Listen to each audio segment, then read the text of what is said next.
자, 페이지 72쪽 보시고요. 자, 72쪽 우리가 오늘은 7강 사람의 유전 부분을 들어갑니다.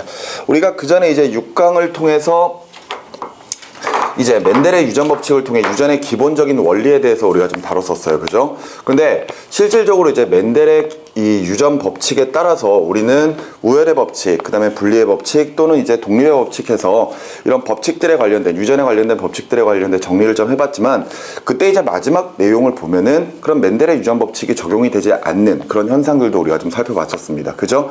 그러니까 예를 들어서 중간 유전이라고 하는 그런 우열관계가 불분명한 유전이나 또는 어떤 유전이 있었습니까? 연관이라고 하는 유전도 있었었죠. 특히나 이제 사람 같은 경우에는 총 46개, 그죠? 23쌍의 유전자로 만일 각각의 한 쌍의 유전자, 한 쌍의 염색체들이 하나의 형질을 결정을 해버리는 그런 대립 유전자를 가지고 있다면은 23종밖에 표현할 수가 없기 때문에 사람에게는 그게 적용이 되지 않는다 그랬었죠. 그래서 이제 연관에 관련된 내용까지 쭉 살펴보았었는데, 아마도 이제 문제에 관련된 내용을 조금 생각을 해보면은 예전에는 이제 연관이나 또는 이제 교차 같은 내용들을 이 생물 원에서도 이제 좀 심도 있게 좀 다뤘었거든요. 근데 지금은 이제 연관이나 또는 이제 교차 같은 현상들이 그렇게 심도 있게 다루지도 않고요. 특히나 이제 교차 같은 경우에는 거의 문제에서 빠졌다라고 생각을 하시면 되겠습니다. 아시겠죠? 자, 이제부터 이제 사람의 유전에 들어갈 건데, 이 사람의 유전은 멘델의 유전 법칙을 따라가긴 하지만 예외성도 있죠. 그지? 그런 부분들을 좀 살펴보셔야 됩니다. 자, 먼저 첫 번째로 페이지 72쪽에 사람의 유전 연구부터 시작을 할 건데, 사람의 유전 연구가 어려운 이유부터 나와 있습니다. 그죠? 이 이유가 결과적으로 멘델이 완두로 가지고 실험했던 이유가 되는 거죠. 그지? 일단은 한 세대가 너무 깁니다. 그죠? 그러니까 여러 세대에 걸쳐서 나타나는 어떤 유전 형질들을 연구하기가 매우 어렵다라는 것. 두 번째, 자손의 수가 너무 작습니다. 적어요. 그렇다라는 것은 통계학상으로 확률로 나타내기가 매우 힘들다라는 이야기죠. 어느 정도 이제 개체수가 좀 많고, 예를 들어서 그런 것들을 확률로 이제 표현하기가 참 좋아야지만 어떤 결과로 뽑아내기가 쉬울 텐데 너무 자손수가 적습니다. 그렇기 때문에 역시 좀 힘들었다는 이야기고요. 임의교배가 불가능하다라는 것. 너랑 너가 결혼해서 자식을 좀 낳아봐. 이상하잖아요. 그죠? 그런 것들이 좀 불가능했다라는 거. 그 다음에 형질이 복잡하고 유전자 수가 너무 많습니다. 형질이 복잡하다라는 것, 앞서 이야기했던 것처럼 예를 들어서 뭐 한두 종류의 형질들이 아닌 정말 셀 수도 없이 많은 형질들이 있었기 때문에 그런 형질들을 각각 연구하는 게 너무 힘들었었고요. 그지? 그리고 유전자 수도 너무 많았다라는 거. 그리고 마지막 다섯 번째, 그냥 어떤 형질의 발현이 환경의 이 어떤 유전적인 영향뿐만이 아니라 환경적인 영향도 상당히 많이 받는다라는 것. 그런 것들이 바로 사람의 유전 연구가 어려운 이유였습니다. 하지만 어찌됐건 사람의 유전을 연구를 할 거거든요. 그래서 사람의 유전 연구 방법들이 있죠. 사람의 유전 연구 방법. 이 과정은 간단하게 문제에서 제시가 될 수 있습니다. 아시겠죠? 내용들 잘 살펴보시기 바라요. 첫 번째가 이제 가계도 분석인데, 가계도 분석 같은 경우에는 대를 거쳐서, 그죠? 대를 거쳐서 나타나는 어떤 특정한 형질들의 발현 같은 것들을 살펴보는 거죠. 가계도 분석은 말 그대로 저희 조상부터 시작을 해서 어떤 형질들이 어떻게 유전되고 있는가, 그 관계를 통해서 우열관계 또는 유전자의 전달 경로를 살펴보는 방법이었고요. 그 다음에 이제 두 번째가 쌍생아 연구죠. 자, 그런데 이 쌍생아 연구는 두 가지로 다시 나눠질 겁니다. 그죠? 일란성 쌍생아랑 이란성 쌍생아. 그런데 예를 들어 이제 우리가 보통 쌍둥이라고 표현하는 이 쌍생아들을 봤을 때 일란성과 이란성 두 가지의 쌍생아가 있다라고 가정을 하면은요, 이때 이란성 같은 경우에는 내가 쌍둥이야라고 이야기하기 전까지는 우리가 알아채기가 좀 힘들죠. 그죠? 왜냐하면은 우리 형제 형제 이제 자매 관계에서 예를 들어 연차가 있으면서 그렇게 나타나는 경우가 그냥 한꺼번에 나타나는 게 바로 이란성이죠. 그러니까 각각 두 개의 난자에 서로 다른 정자들이 결합을 해서 수정란을 만드는 과정에서 이란성 쌍생아가 나타나기 때문에 이란성 쌍생아 같은 경우에는 유전적으로 거의 동일하다라고 보기가 좀 힘듭니다. 그죠? 응? 우리 친구는? 네. 처음 보는데? 맨 처음에 들었어요. 아, 처음에 들었었나? 네. 좋습니다. 뒤에 조심하세요. 괜찮아? 그럼 친구 교재 있나요? 네. 수능특강 있습니까? 네. 좋아요. 그동안 왜 못 봤지? 일이 그런 거지? 내가 마음에 안 들었던 건 아니지? 다행이네요. 그죠? 페이지 72쪽 하고 있습니다. 자, 그러니까 이란성 쌍생아 같은 경우에는 결과적으로 그냥 같은 형제나 또는 자매가 한꺼번에 태어나는 거기 때문에 완전히 동일한 유전자를 가지고 있다고 보기가 좀 힘듭니다. 하지만 일란성 같은 경우에는 하나의 난자에 하나의 정자가 결합해서 하나의 수정란을 만들게 되고요. 난할 과정을 거치는 과정에서 그 세포가 둘로 나누어져서 두 명의 쌍둥이가 태어나는 과정이 바로 이제 일란성 쌍둥이죠. 그렇기 때문에 일란성 쌍둥이 같은 경우에는 결과적으로 유전적으로는 거의 동일하다라고 봐야 됩니다. 그랬을 때 우리가 지금 사람의 유전 연구 방법에서 일란성 쌍생아를 보고 있는 이유는 어차피 유전적으로 동일해요. 거의 형질들이 비슷하게 나타날 겁니다. 그죠? 대신에 지금 현재 일란성 쌍둥이 서로 다른 환경 내에 있다면은 어떤 식으로 형질들이 발현될 것인가. 그죠? 그러니까 바로 환경적인 요인들을 살펴보는 연구 방법이 바로 일란성 쌍생아 연구 방법이라고 보시면 되겠습니다. 아래 바로 설명되어 있죠. 일란성 쌍둥이랑 이란성 쌍둥이를 대상으로 성장 환경과 형질 발현의 일치율을 조사해서 형질 차이가 유전인지 환경 때문인지 그런 것들을 밝혀내는 연구 방법이 바로 두 번째 쌍생아 또는 쌍둥이 연구 방법이 되겠습니다. 자, 그 다음에 세 번째는 집단 조사죠. 자, 집단 조사는 다른 말로 통계조사라고 생각을 하셔도 됩니다. 학생들 모아놓고, 자, 혀 말 수 있는 사람 손 들어보세요. 자, 귀가 지금 현재 떨어져 있는 사람 손 들어보세요. 곱슬머리 손 들어보세요. 이게 바로 집단조사죠. 그지? 그러니까 거기에 나와 있는 것처럼 어떤 가계를 포함한 집단에서 유전적 형질이 나타나는 빈도를 조사하고 자료를 통계 처리해서 유전 형질의 특징과 분포 등을 알아내는 실험이 바로 이 집단조사 연구 방법이 되겠습니다. 그냥 뭐 단순히 손 들어보세요. 이렇게 이제 생각을 하시면 되겠어요.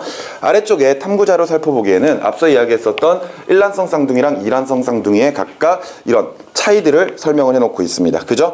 일단 그 표에 나와 있는 내용들 좀 살펴보고 갈게요. 일란성 쌍둥이 같은 경우에는 하나의 수정란이 발생 초기에 그죠? 나누어져서 각각 독립적인 개체로 발생한다는 거. 난할 과정에서 주로 이렇게 두 개로 나누어지는 과정이 일어나게 되죠. 그런 과정에서 형질 차이는 유전자 구성이 완전히 동일합니다. 그죠? 결과적으로 하나의 난자와 하나의 정자가 결합해서 하나의 수정란이 만들어지는 과정에서 그냥 세포가 떨어져 버린 거기 때문에 유전적으로는 거의 동일하다라고 보셔야 돼요. 그죠? 대신에 무슨 형질의 차이가 나타난다면은 그것은 뭐에 의해서? 환경적인 요인에 의해서 나타날 것이다 라고 우리가 생각할 수 있을 겁니다. 자, 그런데 옆에 있는 이란성 쌍둥이 같은 경우에는 두 개의 난자가 각각 배란되어서 각각 다른 정자와 수정이 되어 다른 수정란을 만들면서 독립적인 개체로 발생을 하기 때문에 유전적 구성이 다르죠. 그죠? 유전적 구성이 다릅니다.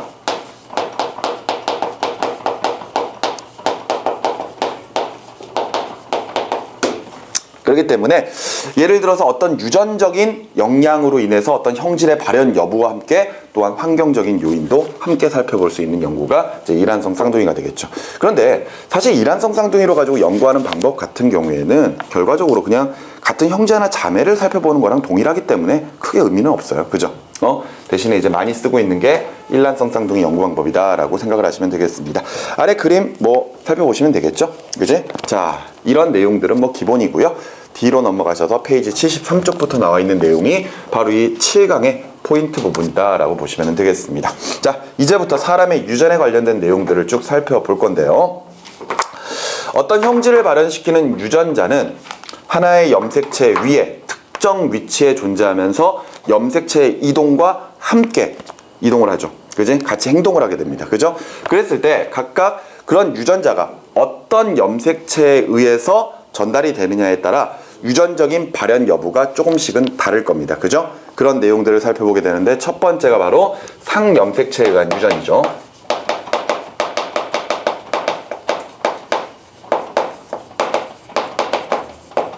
자, 당연히 이제 상염색체 같은 경우에는 남녀 구별 없이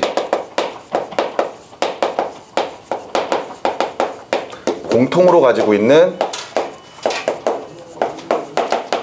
염색체가 될 겁니다. 특히나 이제 우리는 사람의 유전 연구를 보고 있기 때문에 사람이 가지고 있는 상염색체의 개수 몇 개? 44개 또는 몇 쌍? 22쌍 라고 표현을 해야 되겠죠. 자, 그랬을 때 이제 먼저 보는 유전은 단일인자 유전입니다. 자, 우리는 이제 단일인자 유전과 다인자 유전 이 두 가지를 좀 먼저 살펴볼 건데요. 특히나 이제 문제에서 많이 나오는 것은 단일인자 유전이죠. 그지? 자, 보겠습니다. 단일인자 유전은 하나의 유전 영지를 발현해 한 쌍의 대립 유전자가 관여하며 멘델 법칙, 즉 분리의 법칙에 의해서 유전되는 과정을 나타내게 됩니다. 그랬을 때 한 쌍의 대립 유전자의 구성에 따라 대립 형질이 명확하게 구별되는 특징도 가지고 있어요. 그죠? 그러니까 하나의 형질을 한 쌍의 대립 유전자가 결정하는 경우, 이런 경우를 우리가 단일 인자 유전이라고 볼 겁니다. 대표적인 예가 거기에 나와 있는 것처럼 PTC, 미맹이나 또는 RH식 혈액형 이런 것들이 나와 있죠. 그죠? 근데 이런 예 말고도 상당히 많습니다. 그죠? 혐알기나 또는 귓볼, 그죠? 이런 유전 같은 것들이 모두 다 단일 인자 유전이에요. 특히나 우리가 이제부터 내용들을 살펴보면서 그에 따른 예들도 좀 살펴볼 건데, 그 과정에서 나오는 예들을 머릿속에 좀 기억을 해 두시기 바랍니다. 왜냐하면 우리가 이제 뒤에 가서 이제 문제를 풀어보다 보면은요, 어떤 유전병에 대한 발현 여부를 가계도로 분석을 하는 문제에서 그게 두 가지의 타입이 나옵니다. 예를 들어 유전병의 종류를 가르쳐 주지 않는 경우, 그러니까 결과적으로 그런 문제가 가장 어려운 형태가 돼버리겠죠. 그런 어떤 유전병의 유전자가 실질적으로 상염색체에 있는지 성염색체에 있는지, 그리고 만약에 성염색체에 있다면은 X염색체 위에 있는지 Y염색체 위에 있는지 밝혀내야 되고, 그 다음에 그 유전병이 실제로 우성인지 열성인지 그런 것까지도 다 살펴봐야 되는 문제들이 뒤에 출제가 되죠. 특히 3점짜리 문제에서. 그런데 예를 들어 2점짜리 문제나 또는 3점짜리 문제에서도 플러스적인 요인으로 지금 우리가 보고 있는 어떠한 예제가 나온다는 겁니다.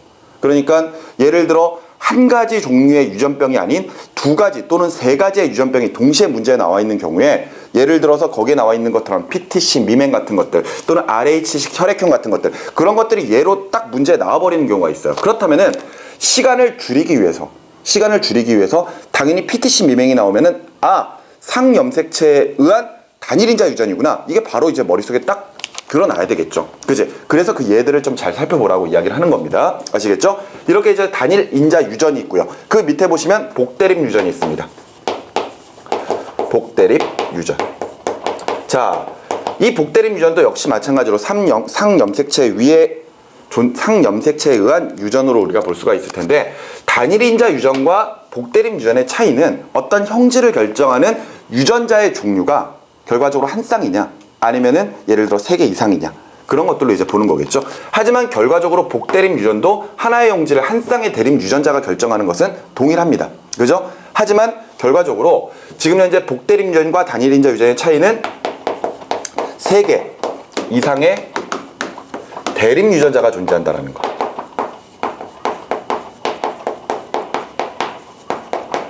존재한다는 거. 이게 결과적으로 단일 인자 유전과의 차이인 거죠. 맞죠? 그러니까 예를 들어 단일 인자 유전의 예였던 PTC 미맹에서 정상 유전자랑 미맹 유전자, 이렇게 두 개가 어떤 식으로 접합되어 있느냐의 차이에 따라 정상도 나올 수 있고 미맹도 나올 수 있고 이렇게 되지만, 복대립 유전의 대표적인 예가 뭐가 있나요?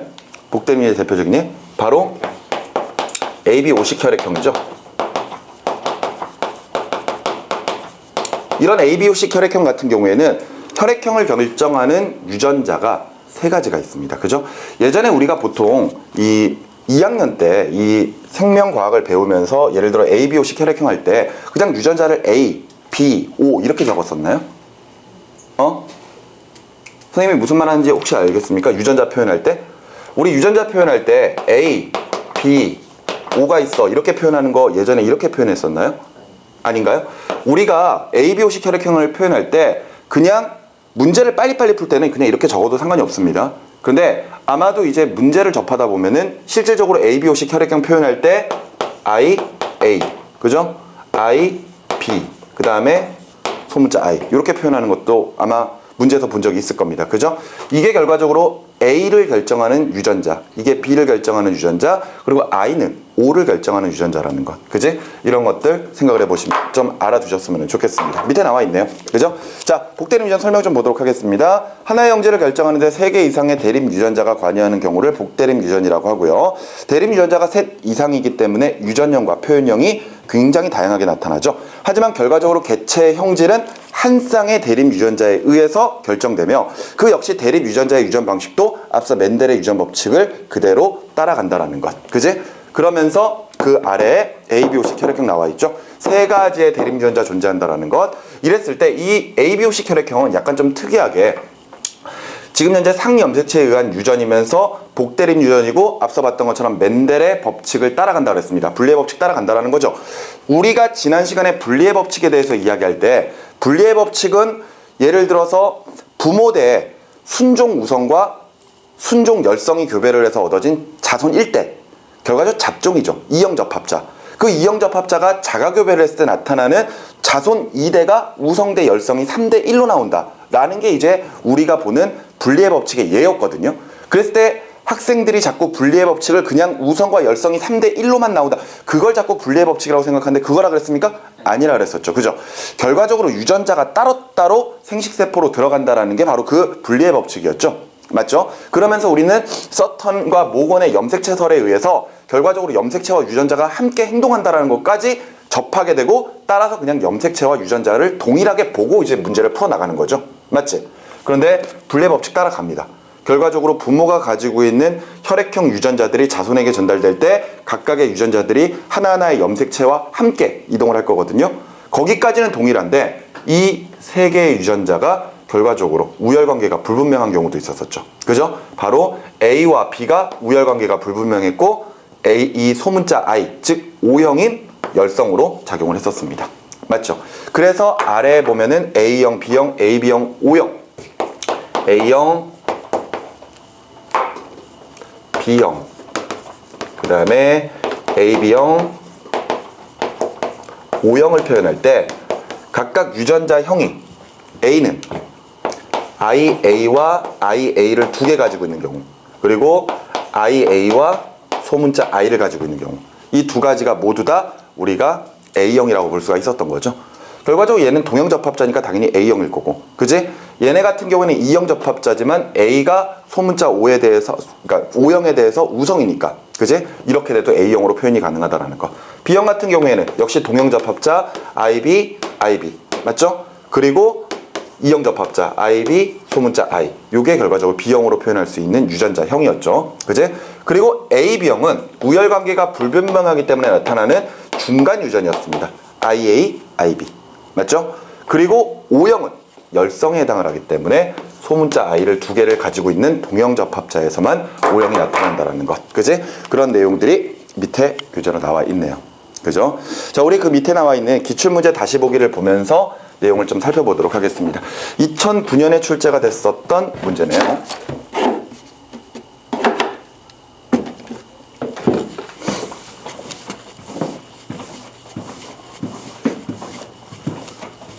가장 수업을 하기 싫은 단원입니다. 수도 없이 그림을 그려야 되거든요. 맞죠?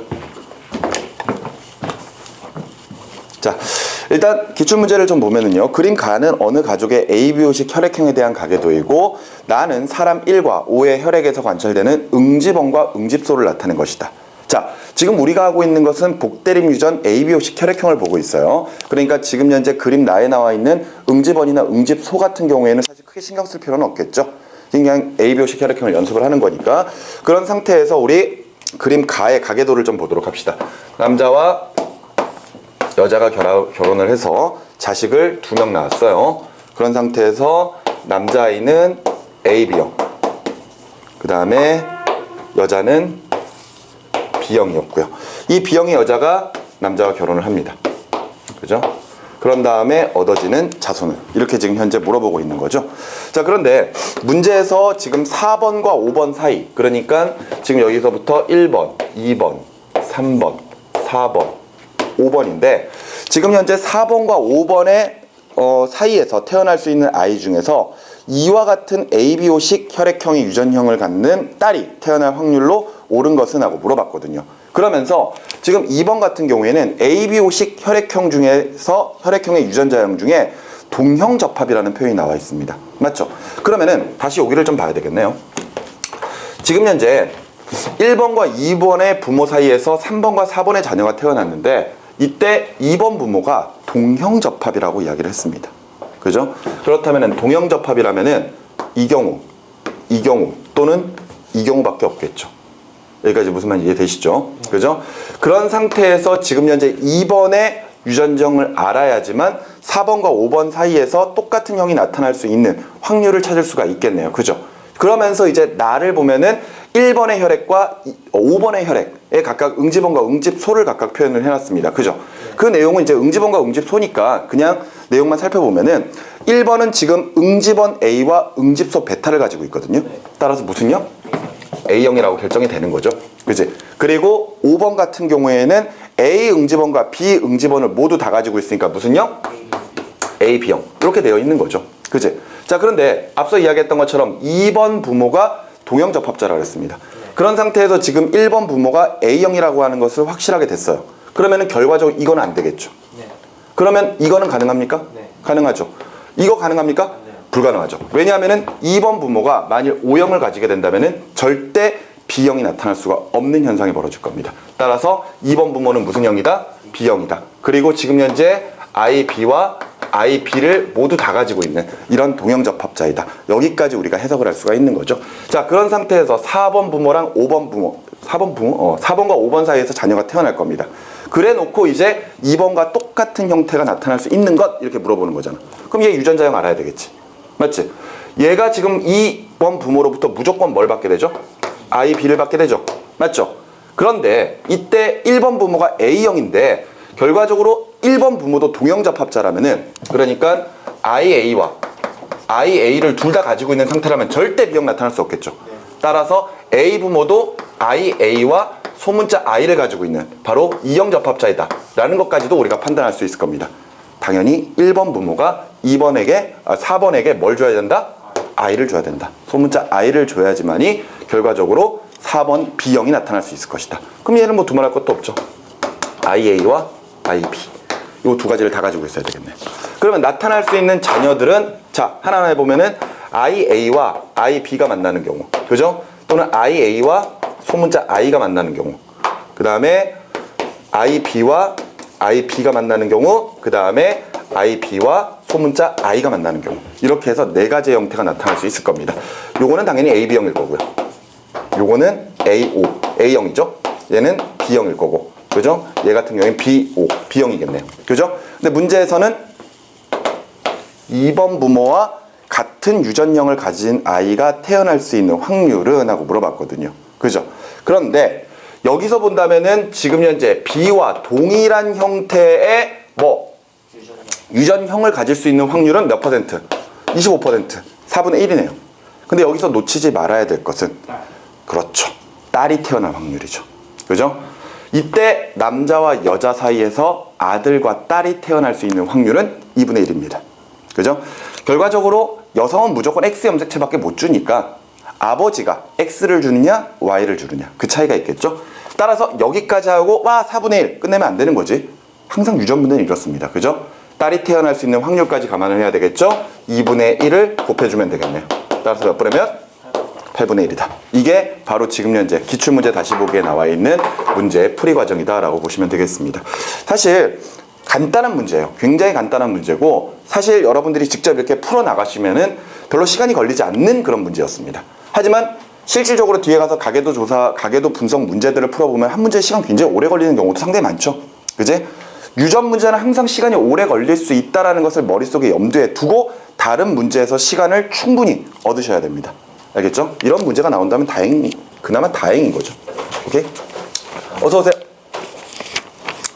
자, 이렇게 해서 페이지 73쪽에 대한 내용들은 살펴보았고요. 자, 뒤로 넘어가서 다인자 유전으로 가겠습니다. 자, 상염색체에 의한 유전 계속 진행되는 거죠. 자, 다인자 유전 같은 경우에는 하나의 유전 형질 발현에 여러 쌍의 대립 유전자가 관여하는 형태이고요. 다양한 유전자 조합이 가능하며 표현형이 다양하게 나타나고 대립 형질이 뚜렷하게 나타나지 않으며 연속적인 형질 분포를 보인다. 그래서 보통 우리가 그래프로 그려보면은 정규 분포 곡선이 나온다. 이렇게 이제 표현을 하게 되죠. 그러면서 환경적인 영향도 굉장히 많이 받고요. 사람의 키나 몸무게 또는 피부색, 그리고 지문 형태, 그리고 지능 같은 것들이 모두 다 다인자 유전에 해당을 합니다. 특히나 우리가 예로 많이 보는 게 바로 이제 피부색 유전이죠. 바로 아래쪽에 탐구자료 살펴보기에 나와 있는 내용이 되겠습니다. 자, 거기에 보시면 다인자 유전의 피부색에 관련된 내용이 나와 있는데, 피부색을 결정하는 유전자가 A, B, C 세 가지가 있는 거죠. 그랬을 때 대문자 A, 대문자 B, 대문자 C는 모두 다 피부를 검게 만드는 그런 유전자들이고요. 소문자 A, 소문자 B, 소문자 C 같은 경우에는 모두 이 피부색을 하얗게 만드는 거죠. 하얗게. 그죠? 이랬을 때 A, B, C 중에 무슨 유전자를 가지고 있느냐가 중요한 게 아니라, 예를 들어 그 사람이 가지고 있는 저 피부색 유전자들도 역시 대립 형질로 결정이 돼서 각각 짝을 짓고 있을 때 대문자가 몇 개냐, 소문자가 몇 개냐에 따라서 피부색이 결정이 되는 거죠. 그러니까 예를 들어 피부색이 가장 하얀 사람은 소문자만 다 가지고 있는 경우, 그죠? 그리고 피부색이 가장 까만 사람은 대문자만 가지고 있는 경우, 이런 경우인데, 이런 사람들이 결혼을 했을 때, 그죠? 결혼을 했을 때 결과적으로 첫 번째 자손 1대에서는 요 하얀 사람이 소문자 A, B, C, 얘는 대문자 A, B, C밖에 못 주니까 무조건 대문자 A, 소문자 A, 대문자 B, 소문자 B, 대문자 C, 소문자 C, 요렇게 가지는 아마 중간적인 피부색을 가질 거라는 것.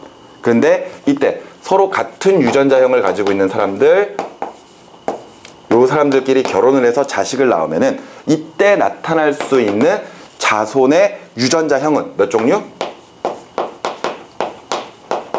64종류. 맞지? 그 내용이 바로 그 밑에 다 나와 있는 거죠. 그죠?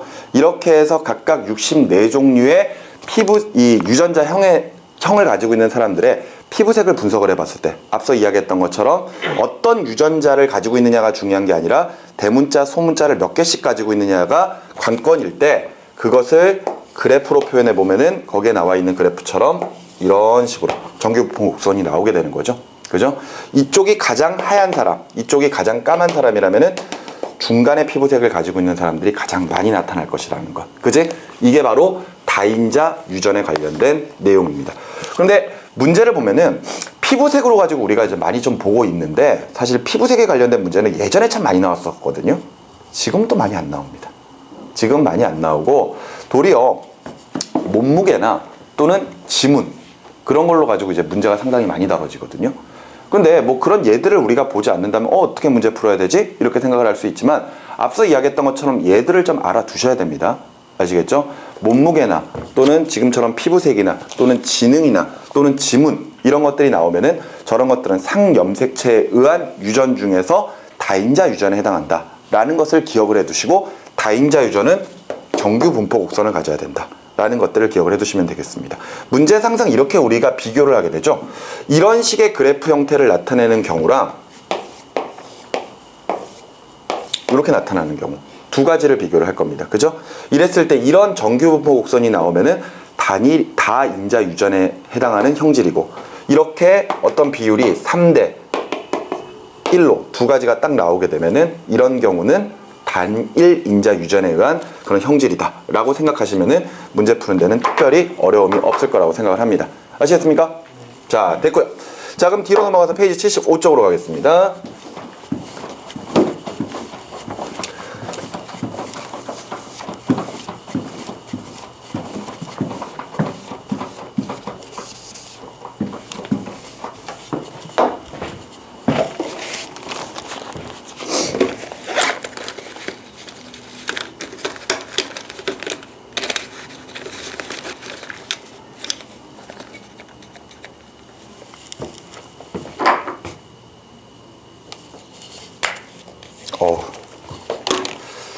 분필을 잘못 쓰고 있었네.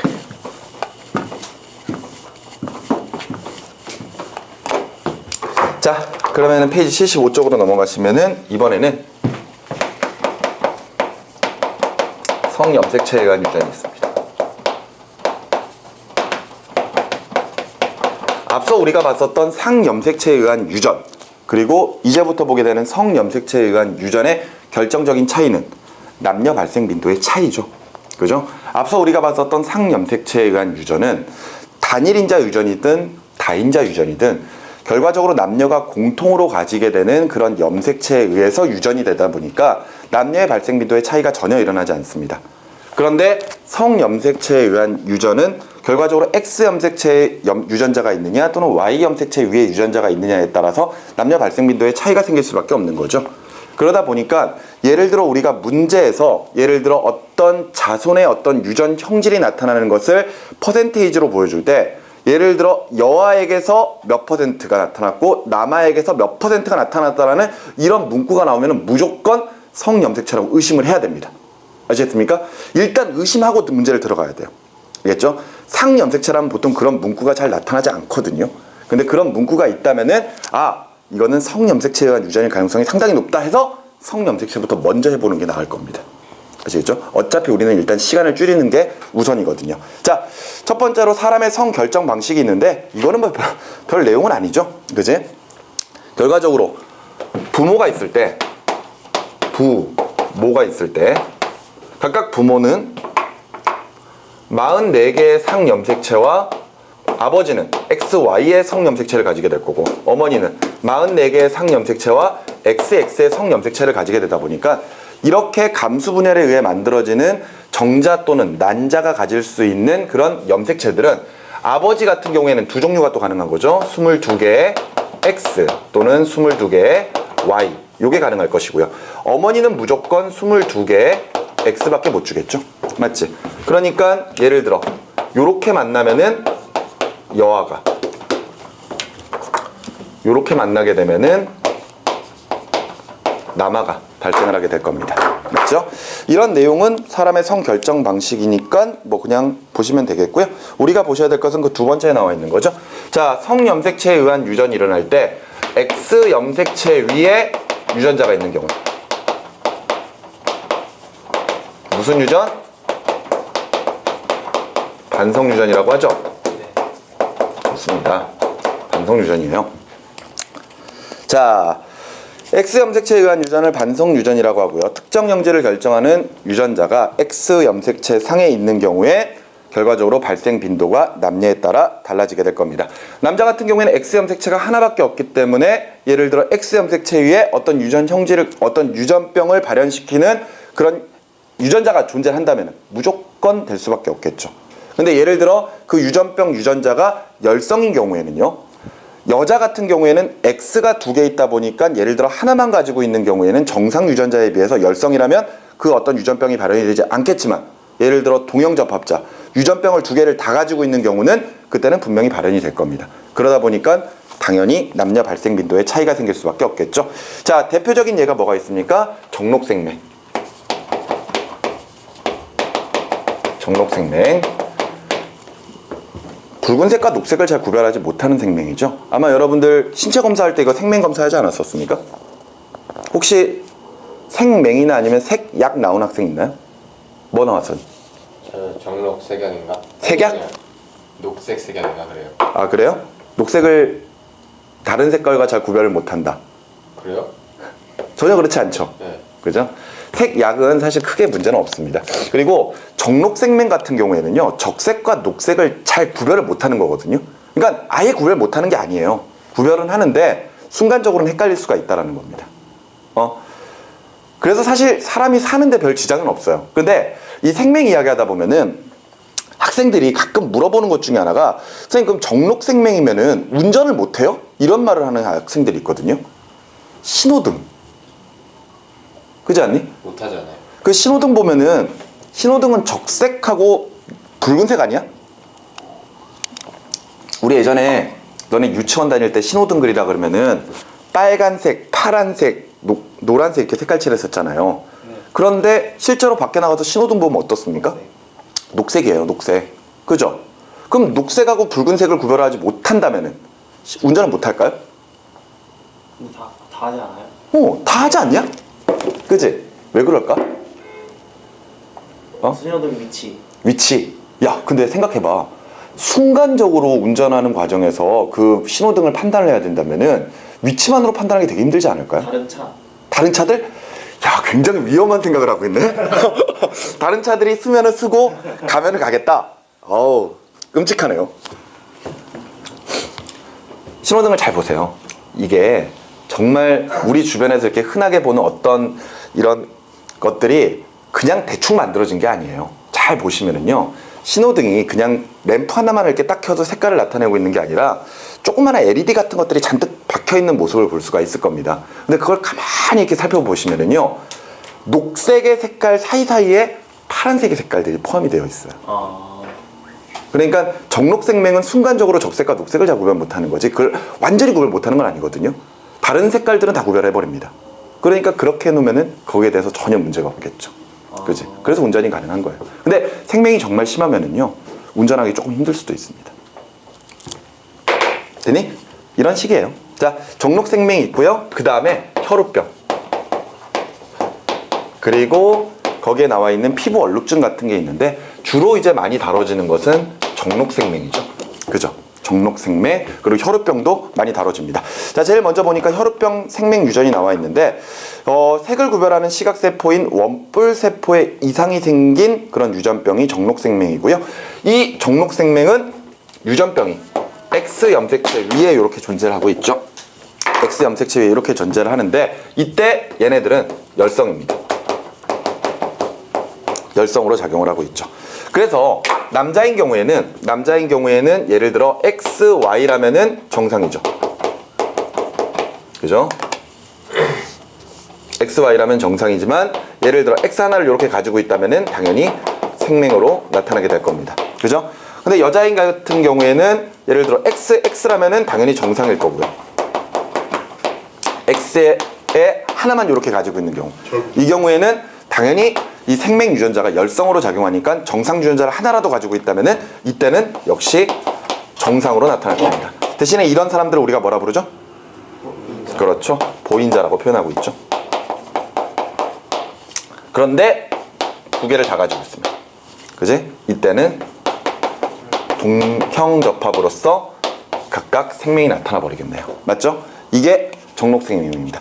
앞서 우리가 봤던 이 X염색체에 의한 유전에서 생명이 나온다면은요, 무조건 이 X염색체에 의한 반성유전이고 열성 반성유전이라는 것을 꼭 기억하셔야 됩니다. 아시겠습니까? 열성이에요. 문제에서 생명이 우성으로 나올 경우는 없습니다. 이거는 정해진 거니까. 무슨 말인지 알겠지? 자, 그리고 또 다른 얘가 뭐가 있다? 혈우병이 있다. 혈우병도 역시 마찬가지로 X염색체 위에 존재를 하고 역시 열성으로 작용합니다. 혈우병이 무슨 병이죠? 입에서 피 안 나는 거? 왜? 뭔 소리야? 피가 안 멈추는 거. 그렇죠. 피가 안 멈추는 병이죠. 그지? 이것도 이제 등급이 좀 있는데, 등급이 약한 사람들은 뭐 사실 크게 지장은 없는데, 등급이 좀 심한 사람들은 살짝 상처만 나도 피가 계속해서 나요. 바로 병원 가야지. 그래서 굉장히 고가의 치료제들을 계속해서 맞아야 됩니다. 근데 이게 선생님이 알기로는 혈우병이 의료보험이 안 되는 걸로 알고 있어요. 의료보험이 안 되든가 아니면 의료보험이 적용이 돼도 엄청 비싸든가. 그런데 예전에 선생님이 얼핏 다큐멘터리인가 그걸 봤었었는데, 혈우병 환자들에 대해서 이제 나왔었거든요. 몇 년 전에 혈우병 치료제가 우리나라에 수입이 안 돼가지고 그 사람들이 굉장히 고생하는 것으로 선생님이 다큐멘터리인가 어디에서 본 적이 있거든요. 혈우병이 피가 잘 안 멈추는 병이다 그러면 학생들이 그럼 상처만 안 나게 조심하면 되겠네요 라고 또 이야기를 하는데, 사람은 정말 알게 모르게 상처가 나죠. 그리고 실질적으로 굉장히 피가 잘 나는 부분이 있습니다. 다만 우리가 못 느끼는 거, 코피, 그리고 입 안쪽. 근데 우리 같은 정상인들 같은 경우에는 안에서 코에 있는 조그마한 모세혈관 같은 것들이 터져서 피가 난다고 하더라도 금방 굳어버리거든요. 그러니까 밖으로 흘러나오지 않으니까 결과적으로 피가 났다는 것도 인지 못하는 경우도 있어요. 또는 잇몸 안쪽에서 피가 난다고 하더라도 그렇게 출혈량이 많지도 않고. 근데 혈우병 환자들은 계속 피가 나는 거예요. 계속 코피 흘리고. 그러니까 가만히 내버려 두면은 과다출혈로 사망할 수도 있을 거 아니에요. 그죠? 그거 얼마나 위험하겠어. 이게 지금 수업 시간에 할 만한 이야기는 아닌데, 그 사람이 자신의 그 목숨을 끊는 여러 가지 방법들이 있잖아요. 그랬을 때 그러니까 이게 수업을 하다 보면 가끔 이게 나와요. 그러니까 예를 들어서 자신의 목숨을 끊는 방법으로 어떤 게 가장 좋을까 이런 이상한 토론 같은 걸 하는 경우가 가끔 있거든요. 그랬을 때 이제 학생들이 제일 먼저 생각을 하는 게 저기 높은 데서 뛰어내리는 거예요. 이렇게 이야기를 하는데 선생님은 그 방법에 대해서는 그럴 정도의 용기가 있다면 그 용기로 사는 게 낫다라는 생각을 해봅니다. 정말 건물 높은 데 올라가서 아래 쳐다보면 너무 무섭지 않습니까? 무서워요. 근데 그런 곳에 올라가서 뛰어내린다? 와, 그거 어마어마한 용기 같습니다. 그 용기로 사는 게 더 나을 것 같아요. 그리고 또 이제 가끔 이제 목을 매다는 경우? 그런 경우를 생각을 하는데 목을 매달았을 때 죽는 이유는 질식사네요. 질식사. 근데 실질적으로 사망하는 사람들의 많은 비율이 경추가 부러져서 죽습니다. 여러분들이 움직였어요? 그게 아니고요. 목을 메고 죽는 사람들을 보면은요. 이게 이제 줄이 콱 조여지니까 네. 기도가 막혀서 이제 죽는 거죠. 그런데 사람은 본능이 굉장히 강하거든요. 살려고 하는 본능이 굉장히 강해요. 그러니까 자기가 목을 메고 톡 뛰어내렸다고 해가지고 그냥 그 상태로 죽을 때까지 이러고 있는 건 아니라는 거지. 이 상태에서 이제 어떻게든 살려고 노력을 할 겁니다. 그러니까 줄을 딱 잡아버리면 그때는 살 거거든요. 그런데 그 목 매서 죽는 사람들 보면은 목을 메고 높은 곳에 툭 뛰어내리는 거 아니거든요. 실질적으로 의자나 책상 높이에서 이렇게 툭 뛰어내리잖아요. 네. 근데 그런 거 영화 같은 데서나 아니면 그런 것들 이야기를 들어보면 왜 저기에서 저랬는데 죽을까 이 생각을 해보지 않습니까? 그러니까 발버둥하면 살 수 있을 것 같은데. 근데 간단해요. 목에 힘을 딱 빼고 손에다가 이렇게 딱 받친 다음에 목을 뒤로 탁 적게 보시기 바랍니다. 그럼 여기가 뒤가 뻐근할 거예요. 그 정도로 이제 의자 높이나 책상 높이 정도에서도 가는 끈을 딱 묶고 탁 뛰어내리면은 그 끈이 목을 탁 치면서 뒤에 경추가 딱 부러져 버려요. 근데 경추가 부러진다고 사람이 죽는 건 아니거든요. 대신에 경추 손상이 일어나게 되면은 뇌에서 명령을 내려도 몸이 반응을 하지 않습니다. 그러니까 그래서 죽는 거죠. 여기까지 이해되시나요? 그런데 이제 또 다른 예들로 막 이제 하다 보면은 손목 그어서 동맥 그어가지고 과다출혈로 죽는 거. 근데 그거는요 참 머리가 나쁘면 죽지도 못합니다. 그러니까 죽을까 이러면서 딱 그어놓고 난 좀 있으면 죽겠지. 안 죽어요. 혈우병 환자가 아닌 이상 안 죽습니다. 왜? 피가 굳으니까. 물에다 넣으면. 그렇죠. 그래서 그냥 내버려 두면은 정말 상처가 너무 깊지 않는 이상 너무 상처가 깊으면 내가 봤을 땐 과다출혈보다는 쇼크 살 가능성이 높아요. 근데 어찌됐건 그 피가 나고 있는데 그걸 그냥 가만히 내버려 둔다면은 우리가 알고 있는 혈액의 혈소판이 응고작용을 해버리죠. 그래서 굳어버린단 말이에요. 그러다 보니까 피는 좀 많이 빠져들어도 죽지 않을 가능성이 높습니다. 그래서 이제 항상 이렇게 손목을 긋는 사람들 같은 경우에는 그 욕조 안에 들어가서 그러잖아요. 욕조 안에 이렇게 손목을 이렇게 담그고 있으면 상처를 낸 다음에 손목을 담그고 있으면은 피가 못 굳을 거 아니에요. 그래서 이제 과다출혈로 사망을 하는 거거든요. 그런데 별로 안 아프게 죽죠. 그 방법을 개인적으로는 적극 추천을 하고 싶어요. 굳이 추천을 하고 싶다면 왜 안 아프죠? 아프죠. 왜 안 아프겠니? 야, 너 상처 났는데 물 들어가면 따갑지 않겠니? 그건 못 참는 거예요. 근데 사실은 그 뭐 그런 것들이 뭐 하라는 이야기는 아닌데 갑자기 그 이야기를 왜 했냐면요. 만약 그런 방법으로 사람이 혈액이 빠져나가잖아요. 그럼 혈액이 이제 계속해서 신체에서 이제 가지고 있는 혈액이 빠져나갈 때 한 10%에서 20% 정도 빠지기 시작을 하면 그때부터 사람이 혼수 상태에 빠지기 시작을 하거든요. 근데 그때 사람이 환각 증세가 일어난대요. 환각 증세가. 그러니까 꼭 마약 같은 건 것처럼 몸이 몽롱해지고 기분이 좋아지는 현상이 일어난다고. 그게 정말 기분이 좋아지는 건지 안 좋아지는 건지 물어볼 사람이 없어가지고 내가 확인은 못 해봤는데 그런 식으로 과다출혈이 일어나면은 순간적으로 사람이 몽롱해지는 현상이 벌어진대요. 뭐 그렇다고 하더라고요. 뭐 실험해볼 생각은 하지 마세요. 아시겠죠? 자, 어찌됐건 혈우병을 하고 있었는데 갑자기 쓰잘데기 없는 이야기를 했군요. 그죠? 자, 혈우병도 역시 이 열성 반성 유전입니다. 아시겠죠? 자, 남자인 경우에는 당연히 XY면은 정상일 거예요. 그런데 X'Y면은 이때는 혈우병에 걸리겠죠. 안타깝게도 피가 잘 멎지 않을 겁니다. 근데 여성 같은 경우에는 XX면 당연히 정상일 거예요. 그런데 예를 들어 하나만 가지고 있는 보인자라고 하더라도 이때는 앞서 이야기했던 혈우병 유전자가 정상 유전자에 비해서 열성으로 작용을 하니까 역시 정상이겠죠. 맞습니까? 그런데 예를 들어 혈우병 유전자를 모두 다 가지고 있는 동형접합자라면은 앞서 남자인 경우에는 혈우병이 나타났었죠. 하지만 여성 같은 경우에는 태아 때 사망을 합니다. 태아 때. 그러니까 이론적으로만 본다면은 여자들은 혈우병 환자가 없어야 돼요. 근데 실제로는 존재합니다. 아시겠죠? 실제로는 존재하는데 우리가 이제 문제에서 다루는 내용에서는 혈우병을 유전자를 동형접합자로 가지고 있는 여성인 경우에는 태아 때 사망한다는 게 기본 원칙이에요. 그렇기 때문에 지금 보는 것처럼 혈우병이 발생할 수 있는 확률을 보면은 남자는 혈우병이 발생을 하지만 여성은 보인자가 가능하지 실질적으로 환자는 불가능하다라는 것. 그지? 그게 결과적으로 우리가 지금 보고 있는 성염색체에 의한 유전이 남녀 발생 빈도에 차이가 있다. 이런 것들을 증명하는 내용들이죠. 맞죠? 물론 생명 같은 경우에도 남성 같은 경우에는 하나만 가지고 있어도 생명이 돼버리지만 여성은 두 개를 다 가지고 있어야지 생명이기 때문에 발생 빈도도 역시 남성이 조금 더 많겠죠. 맞죠? 자, 이런 식으로 이제 생각을 해주시면 되겠습니다. 자, 뒤로 넘어가시면은요.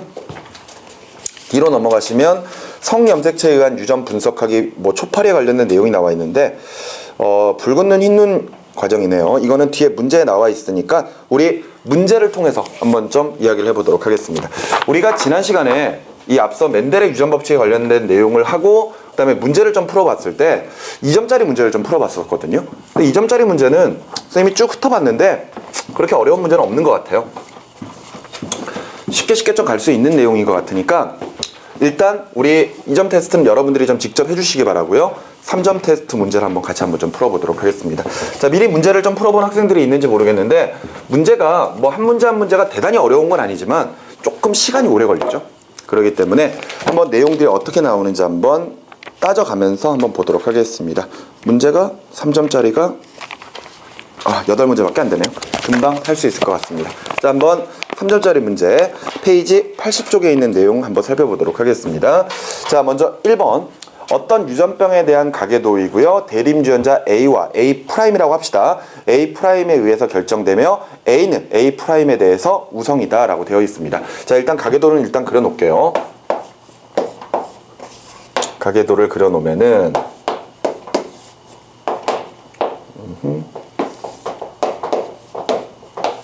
이렇게 그 다음에 이렇게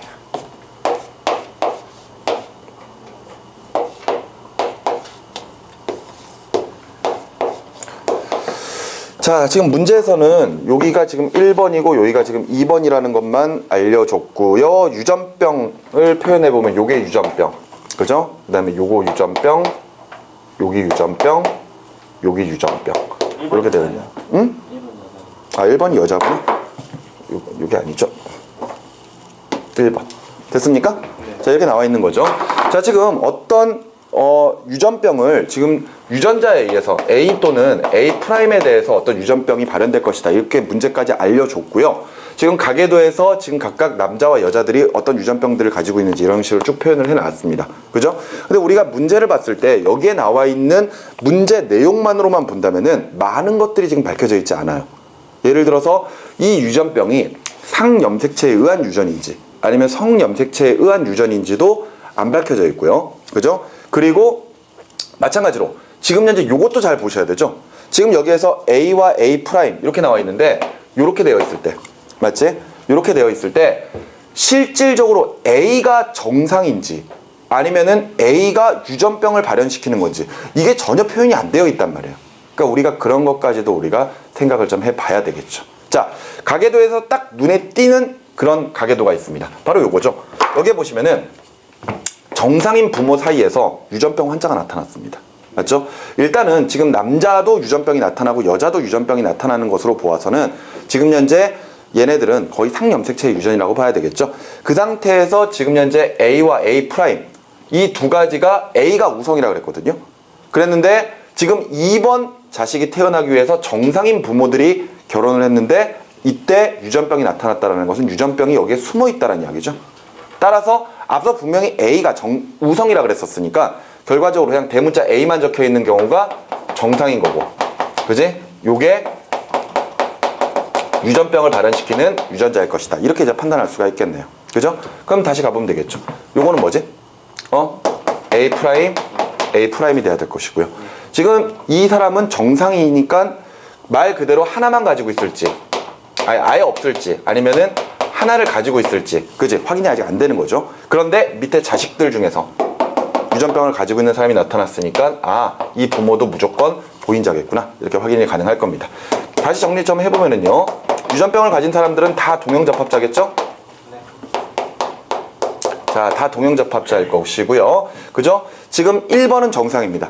그런데 아버지가 동형접합자이다 보니까 무조건 유전병 유전자를 줄 수밖에 없겠죠. 그렇다면 1번은 보인자다. 이렇게 이제 확인할 수가 있을 것이고요. 마찬가지로 이 부모도 보인자라는 거 확인이 가능한 거죠. 그런데 앞서 이야기했던 것처럼 2번이 지금 현재 유전병이 나타났으니까 정상인 남자도 뭐일 것이다? 보인자일 것이다. 맞죠? 요것만 확인이 안 되는 거죠. 그지? 얘는 둘 다 가능한 거잖아.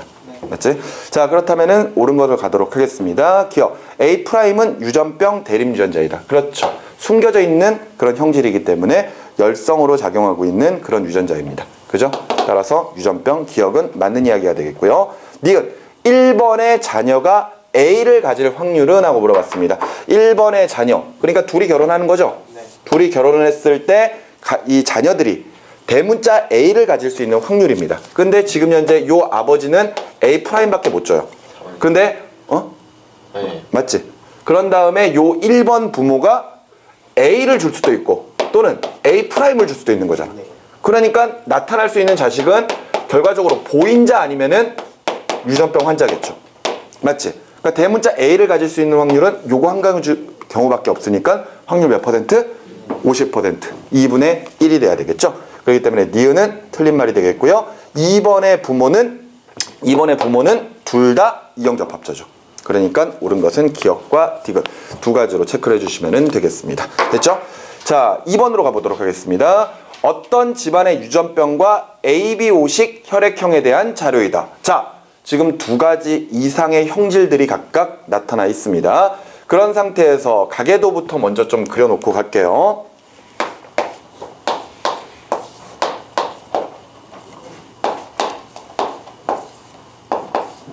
가계도를 그려놓자.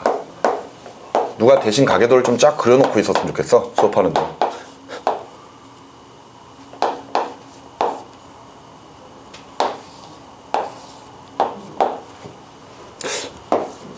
한번 빔을 쏠까요? 빔이요? 실제로 생물 수업 하시는 많은 선생님들이 다른 부분은 몰라도 유전에서는 빔 많이 씁니다. 왜? 이거 하기 싫어서. 이거 언제 다 하고 있어? 수업 시간에 한 반은 그림 그리고 있을걸? 가계도 분석? 그렇지 않니? 자, 보도록 하겠습니다. 자, 지금 현재 여기가 1번, 여기가 2번이라고만 표시되어 있네요. 그죠? 자, 지금 어떤 유전병하고 ABO식 혈액형 두 가지 다 표현해 놓고 있습니다. 자, 이랬을 때 내용 살펴보니까 유전병 유전자와 ABO식 혈액형 유전자는 동일한 연관군을 이룬다 그랬습니다. 이 말은 뭐죠? 하나의 염색체 위에 혈액형을 결정하는 유전자와 유전병을 결정하는 유전자가 함께 있기 때문에 하나의 염색체가 이동하면 둘이 함께 움직인다는 거죠. 좋습니다. 그런 내용이고요. ABO식 혈액형은 대립유전자 IA, IB와 소문자 I에 의해서 결정될 것이고요.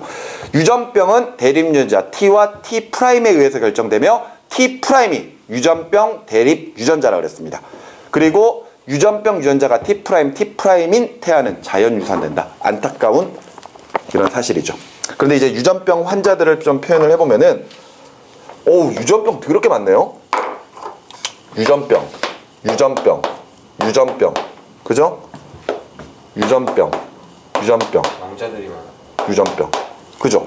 다 생각보다 많은 병들이 유전병입니다. 살짝 의심이 되죠. 그지? 왜 유전병이 저렇게 많을까? 그죠?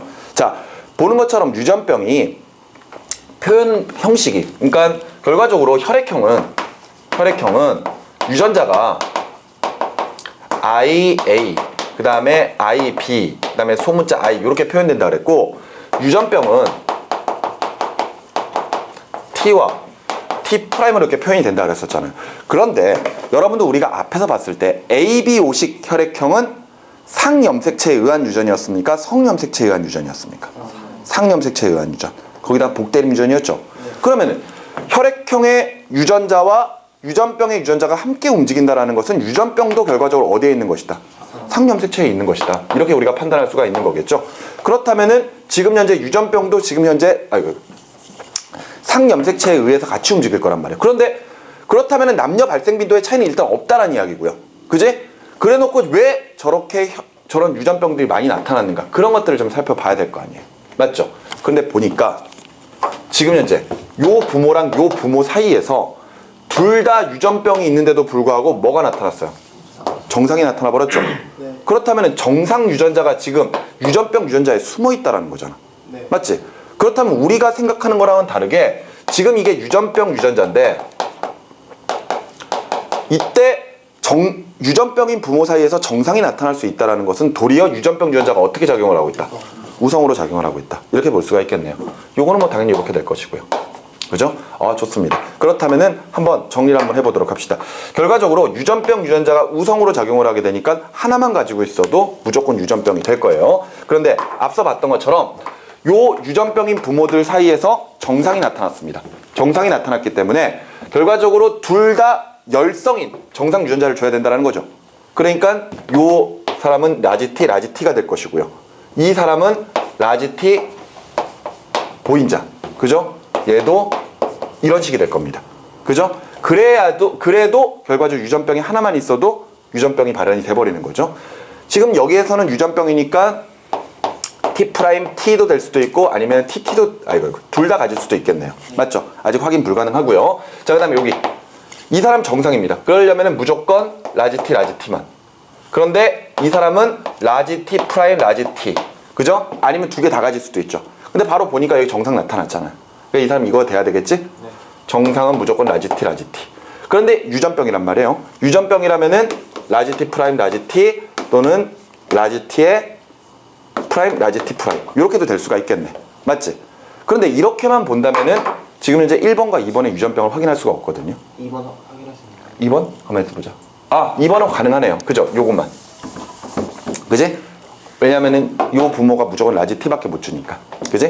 그러면 지금 현재 여기에서 우리가 이렇게 유전병만으로만 이야기를 했는데 앞서 봤던 것처럼 혈액형 유전자랑 지금 현재 유전병 유전자가 함께 움직인다 그랬거든요. 그지? 그러면은 우리가 그런 내용들까지도 같이 한번 좀 정리를 해봐야 된다는 거죠.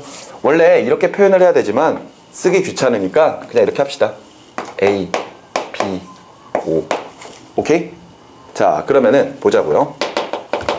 이 사람은 A와 B를 가지고 있어야 되고, 맞지? 이 사람은 AA 아니면은 AO가 될 겁니다. 맞죠? 그런데 이 사람이 지금 B형이에요. B형이라면은 지금 현재 이 부모가 무조건 뭘 줘야 된다? B를 줘야 된다. 그러면 A형인 어머니는 뭘 줘야 된다? O를 줘야 된다. 이렇게 볼 수가 있는 거잖아요. 맞죠? 그랬을 때 지금 이 사람은 B, O라는 거 확인이 됐고요. 그리고 이쪽으로 가게 되면 이 사람 A, B고 이 사람은 AA일 수도 있고 AO일 수도 있고. 맞지? 그런데 이 사람이 A형이어야 돼요. A형이려면은 AA도 될 수 있고 AO도 될 수 있는 거지. 근데 여기에서 보니까 AB 또는 B가 됐단 말이에요. 그러니까 이 사람 같은 경우에도 무조건 뭐가 돼야 된다? AO가 돼야 된다. 여기까지 확인이 되겠네요. 네. 됐습니까? 그래 놓고 이제 문제를 한번 차근차근 한번 가보도록 하겠습니다. 자, 먼저 기억에 옳은 것만 찾는 거죠. 1번의 아버지는 유전병 대림 유전자를 2형으로 가지고 있다라고 되어 있습니다. 2형으로 가지고 있다. 자, 1번 아버지가 누구야? 얘지. 그지? 이 사람은 확인이 되잖아요. 2형 접합자라는 거. 맞죠? 2형 접합자라는 거 확인되죠? 그러니까 기억은 맞는 말이 되겠네요. 맞죠? 자, 그리고 나서 두 번째.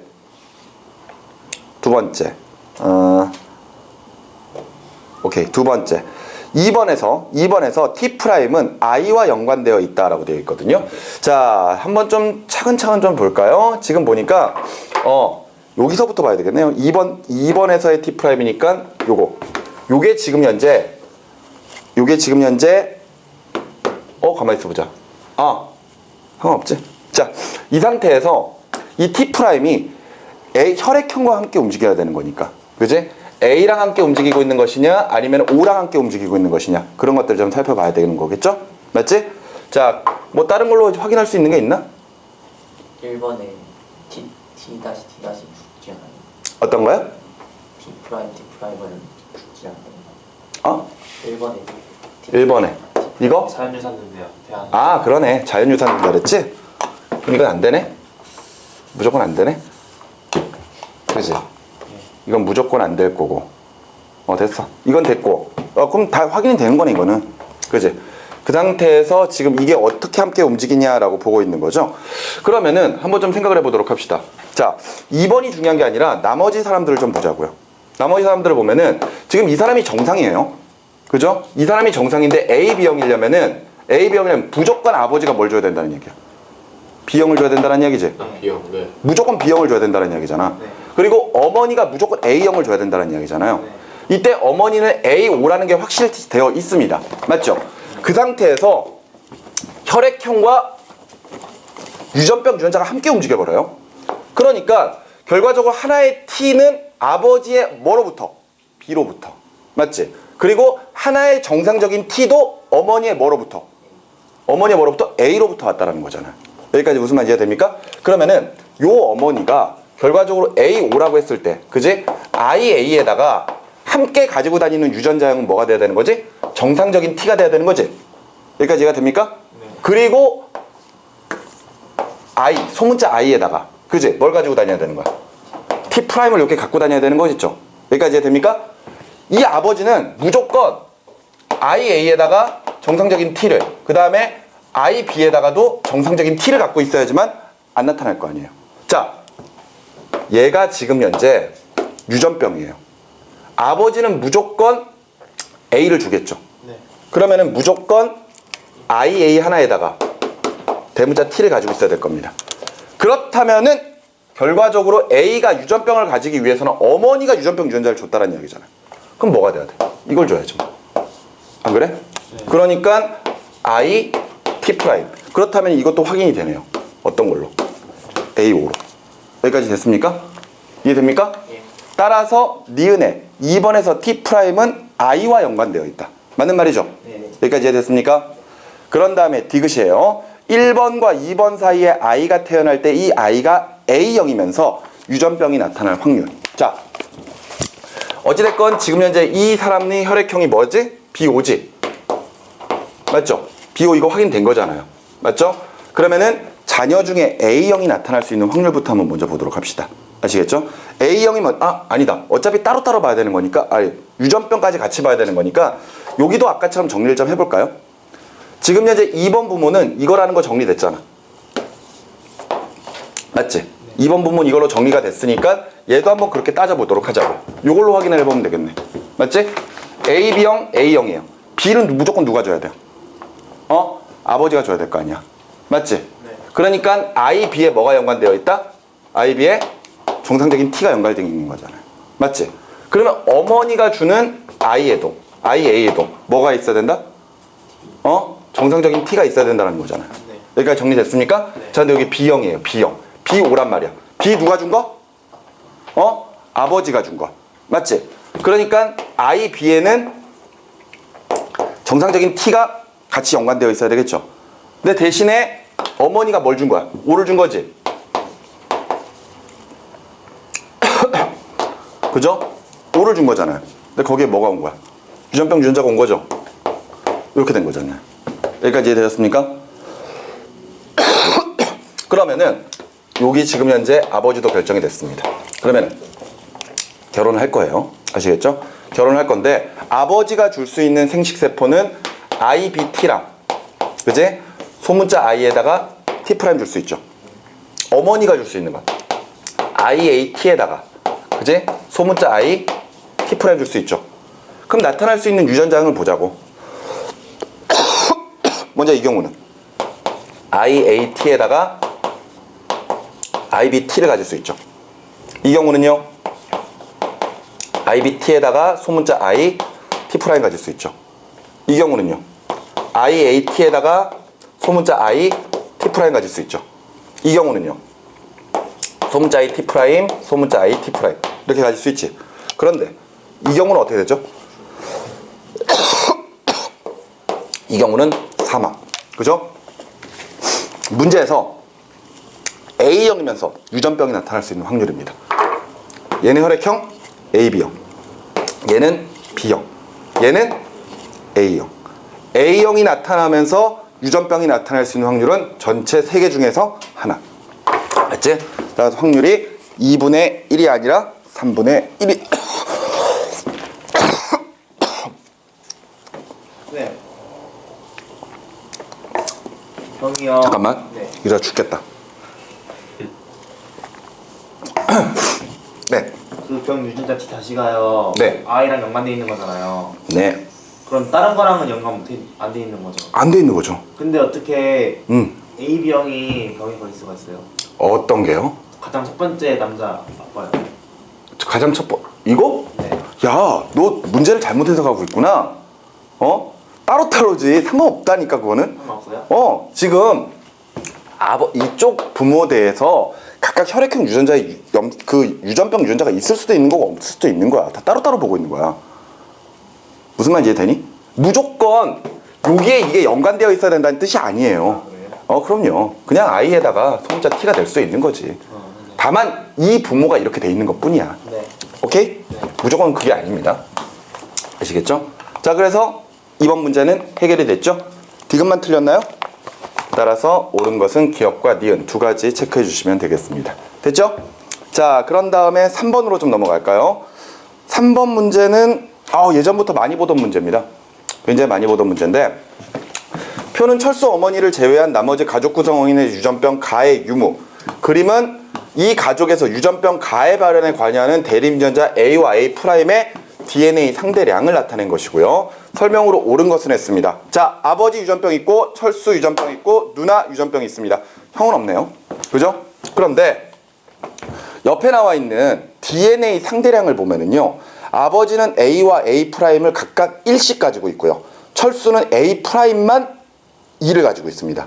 그리고 누나도 A와 A'를 각각 1씩 가지고 있고요. 형은 A만 DNA 상대값을 2로 가지고 있죠. 그렇다면 모든 가족 구성원들이 다 A나 또는 A'의 DNA 상대량의 합이 모두 얼마다? 2다라는 거죠. DNA 상대값이 2가 나왔다라는 게 모두 다 공통적으로 2를 가지고 있다는 이야기는 바로 이 유전자가 상염색체에 의해서 유전되고 있다라는 것을 이야기하는 거죠. 자, 무슨 말인지 이해됩니까?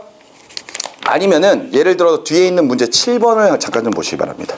7번을 보시면은요, 초파리에 관련된 DNA량이 나와 있어요. 근데 여기에 보면은 지금 거기에 나의 그래프에 나와 있는 디귿 같은 경우에는 DNA 상대값이 합해서 2죠. 네. 그런데 리을은 1밖에 안 됩니다. 그리고 미음은 2가 나왔거든요. 이때 리을과 미음은 암컷이에요. 그리고 디귿과 미음은 리을만 수컷이거든요. 이 말은 뭘까요? 바로 이 유전병 유전자는 어디에 있다? 성염색체에 있다라는 것, X염색체에 있다라는 것, 그것을 비교할 수 있는 그래프가 되는 거죠. 다시 이해되셨습니까? 네. 3번으로 다시 넘어옵니다. 그러니까 결과적으로 이건 상염색체에 의한 유전이에요. 그죠? 그런데 아버지는 지금 현재 A와 A'를 다 가지고 있습니다. 맞죠? 어머니는 확인이 안 돼요. 어머니는 확인이 안 되고, 그런데 거기에서 나타난 지금 철수, 누나형, 형, 철수, 누나, 형 이렇게 봤을 때 철수는 지금 현재 A', 누나는 A', 형은 A만 가지고 있죠. 근데 지금 현재 유전병은 아버지 발현됐죠. 철수 발현됐죠. 누나 발현됐죠. 맞죠? 그 말인즉슨 지금 현재 하나만 가지고 있어도 결과적으로 유전병이 발현돼 버린다는 이야기잖아. 네. 이해가 되셨습니까? 네. 따라서 A와 A'를 봤을 때 A'이 더 우성으로 작용하고 있다. 이렇게 우리가 생각할 수가 있겠네요. 자, 그랬을 때 설명으로 옳은 것 하고 물어봤습니다. A'은 A에 대해서 우성이다. 맞아요. 맞죠? 결과적으로 이형 접합차에서 모두 다 지금 유전병이 나타나고 있다는 것은 결과적으로 우성으로 작용하고 있다는 뜻이 될 겁니다. 그 다음에 니은의 어머니의 유전병 가의 유전자형은 이형 접합자이다. 어머니는 지금 현재 여기에 나와 있지 않아요. 맞죠? 그런데 지금 현재 보면은 형이 정상적인 A를 가지고 있단 말이에요. 그럼 어머니는 무조건 뭘 가지고 있어야 된다? 대문자 A는 하나 가지고 있어야 된다는 이야기죠. 그런데 철수 녀석이 이게 지금 또 유전병을 다 가지고 있단 말이야. 동형접합자잖아. 그러니까 어머니는 당연히 A 하나에 A 프라임을 가지고 있는 유전병 환자여야 되죠. 맞습니까? 그러면서 두 개가 다르니까 E형 접합자라는 거 확인이 될 겁니다. 그죠? 그래서 니은 맞는 이야기고요. 디귿 유전병 유전자는 상염색체에 있다. 남자든 여자든 모두 다 DNA 상대량의 합이 얼마? 2가 나왔죠. 그렇다면 모두 다 두 개씩 가지고 있어야 된다는 이야기거든요. 따라서 상염색체에 의한 유전이다. 이렇게 우리가 해석할 수가 있을 겁니다. 따라서 옳은 것 기억 니은 디귿 5번. 됐죠? 자, 계속해서 4번으로 좀 가보도록 하겠습니다. 자, 어떤 동물의 털색 유전에 대한 자료이고요. 이에 대한 설명으로 옳은 것은 하고 물어봤습니다. 털색의 표현형이 세 가지이며 상염색체에 있는 한 쌍의 대립 유전자에 의해서 결정이 된다 그랬습니다. 이때 대립 유전자가 R, G, B 세 가지네요. 그러면서 우열관계는 분명하다 그랬습니다. 복대립 유전이거든요. 그죠? 털 색깔에 관련된 건데 R, G, B 세 가지가 있어요. 그런데 우리가 알고 있는 복대립 유전의 대표적인 예 혈액형은 A와 B가 우열관계가 불분명하기 때문에 AB형이 나타나 버렸죠. 근데 얘네들은 확실하게 우열관계가 분명하다 그랬거든요. 그건 이제 자료를 가지고 확인을 해봐야 되겠죠. 그런 상태에서 이 털색 대립 유전자 세 가지 중 어느 하나는 동형으로 가지는 경우에는 출생 전에 죽게 된다 그랬습니다. 뭔가 있군요. R이든 G든 B든 무언가 하나는 사망을 할 거예요. 그리고 교배 실험 결과를 각각 표현을 해놨습니다. 자, 1번은요. 녹색의 교배인데 그러다 보니까 녹색이니까 G죠. 녹색대, 그 다음에 적색대, 그 다음에 청색의 B가 몇 대 2대 0대 1이 나타났고요. 그 다음에 실험 2번에서는 청색과 녹색을 각각 교배시켰더니 1대 0대 1이 나왔네요. 그리고 실험 3에서는 결과적으로 녹색과 적색을 각각 교배를 했더니 이때는 1대 2대 1이 나타났습니다. 맞죠? 이런 결과를 통해서 우리는 우열관계를 따져야 되거든요. 그죠? 그런데 지금 실험 1, 2, 3을 딱 보면은요. 얘네들은 같은 색깔끼리 교배를 했고 얘네들은 서로 다른 색깔끼리 교배를 했거든요. 근데 지금 여기에 딱 보면은 실험 3번을 딱 봤을 때 녹색과 적색이 교배가 됐는데 무슨 색이 나왔어? 청색이 나왔거든. 아, 청색이 숨어있다라는 이야기네. 무슨 말인지 됩니까? 그러면은 결과적으로 녹색과 적색이 각각 G 그리고 R을 하나씩 가지고 있을 때 거기에 뭐가 숨어져 있다? 파란색이 숨어져 있다라는 거잖아. 그러니까 얘가 GB, 얘가 RB 이렇게 보면 되겠네요. 그럼 여기서 우리가 확인할 수 있는 것은 B가 무조건 뭐다? 열성이다. 이렇게 확인할 수가 있을 겁니다. 여기까지 이해되셨습니까? 자, 그런데 이때 이런 식으로 교배가 됐을 때 나타날 수 있는 형태를 보면은 GR 가능하죠. 그 다음에 GB 가능하고요. RB 가능하고요. BB가 가능합니다. 근데 앞서 봤던 것처럼 B는 열성이니까 얘가 지금 결과적으로 청색인 거죠. 맞죠? 근데 나머지가 지금 녹색이 하나가 나오고 빨간색이 두 개가 나와야 되거든요. 지금 확실한 거는 얘는 분명히 무슨 색이야? 적색이어야 되죠. 맞죠? 그럼 둘 중에 하나가 적색이어야 된다는 얘기는 적색 유전자를 가지고 있는 건 뭐야? 요거지. 적색. 그럼 얘 혼자 뭐란 얘기죠? 녹색이란 이야기죠. 그럼 우리는 요 사이에서 결과적으로 녹색과 붉은색 사이에서도 결과적으로 우열관계가 성립을 하는구나. 이렇게 확인할 수가 있겠네요. 맞지? 녹색, 적색. 맞죠? 그렇다면은 지금 현재 얘네들의 우열관계를 따졌을 때는 그지? 빨간색이 가장 우성. 그지? 그 다음이 요런 식이 되겠죠. 여기까지 되셨습니까? 실험 3번을 통해서 우리가 우열관계를 따질 수가 있어요. 그럼 나머지 것들 좀 생각해 봅시다. 1번으로 가보죠. 1번으로 가보시면은요. 녹색과 녹색이 교배가 됐는데 이때 뭐가 나왔어? 파란색이 하나 나왔지? 그럼 얘네들은 무조건 뭐라는 얘기야? G, B, G, B라는 이야기죠. 좋습니다. 그런데 나타날 수 있는 자식들을 볼까요? GG 나올 수 있죠. 그 다음에 GB 몇 개? 2개. 그 다음에 BB 나올 수 있잖아. 맞지? 근데 얘는 무슨 색? 얘는 푸른색. 그죠? 청색. 그런데 앞서 우리 GB가 밑에 있었었죠. GB가 무슨 색? 얘네들이 녹색. 맞죠? 근데 지금 보면은 2개 나오고 안 나오고 하나가 나온단 말이에요. 그 말은 뭐야? GG가 붙으면 어떻게 된다? 사망한다는 뜻이잖아요. 여기까지 이해되셨습니까? 아까 저거 3개 중에서 동형접합자라는 배아의 때 사망한다며. 안 나오는 거지. 요거 확인해 볼까요? 청색과 녹색입니다. 청색은 무조건 동형접합자여야 되죠? 뭐하고 뭐? B와 B가 돼야 될 겁니다. 근데 여기에 또 파란색이 나왔단 말이에요. 네. 그 말인즉슨 녹색 뭘 가지고 있다? GB를 가지고 있다. 확인해 볼까요? 그럼 나올 수 있는 자식은 GB, 그 다음에 2개 나올 수 있죠. 그죠? 그 다음에 BB 2개 나올 수 있죠. 그러니까 확률은 1대 1이 돼야 되는 거니까 얘네들은 그대로 따라가겠지. 이해가 됐습니까? 네. 실험 3번을 통해서 우리는 우열관계 따질 수 있었고요. 그리고 나서 실험 1번을 통해서 결과적으로 GG가 동형접합자인 경우에는 사망을 하게 된다라는 사실까지도 확인을 했습니다. 됐습니까? 네. 그런 상태에서 문제 옳은 것 가보도록 할게요. 우열관계는 RGB이다. 맞죠? 니은에 니은과 디귿의 털 색깔. 니은이 누구냐? 니은이 얘. 녹색이요. 그 다음에 디귿이 얘. 둘 다 녹색이네요. 근데 녹색의 털 유전자는 동형접합? 아니죠. GB니까 둘 다 이형접합자입니다. 그래서 니은 틀리고요. 디귿의 적색 대립 유전자를 동형으로 가지는 배아는 출생 전에 죽는다. 맞습니까?